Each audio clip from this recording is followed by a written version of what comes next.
For me, this journey is about evolution. You know, this is the next chapter. You know, I started somewhere and I made as much of a kind of signature thing out of that first sound from my first record and who I was as an artist on that record. And this time, this is round 2, this is chapter 2, this is the next bit. This is the evolution from then to now and where I'm going. So, yeah. Let's talk about that period of growth and that period of kind of transition between the last album and this. So you got nominated for all the awards, you won all the awards, you had this crazy kind of 2-3 year like roller coaster ride, a really quick ascent into kind of stardom levels. Then what? Then what do you do? Well, I mean, there was about 4 years of touring that music, a little bit before the record came out and a lot after the record came out.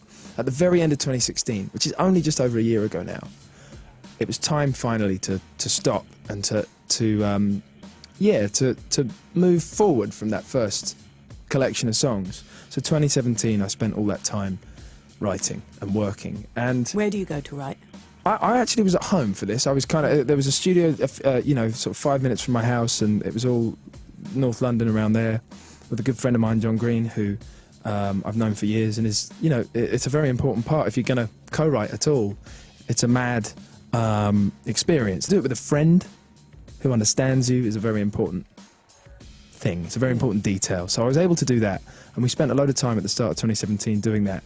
And by the middle of 2017, I actually had a collection of songs that felt right and it felt ready. And my small team around me, I said, I think it's actually good. But we just had just over an album's worth, and everyone was in agreement that it was there.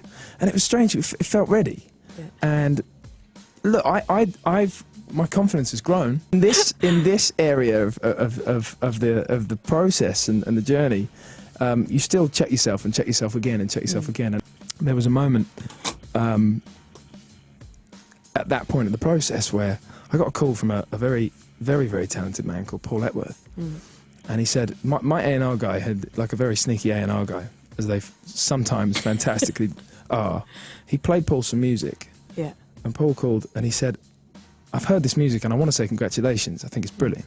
Which is a huge moment for anybody if someone like Paul is... So Paul is the guy who produced the Adele course, album, many incredibly Florence successful the Machine, Block albums. Party. Amazing, amazing artist. He's made loads of incredible music. So when he calls you up and says that kind of thing, you're pretty much knocked off your feet. And he said, I think it's brilliant. You can put it out tomorrow. It'd be amazing. He said, but I know you're not in that much of a rush. And if you're up for it, I'd love to invite you and John into the studio.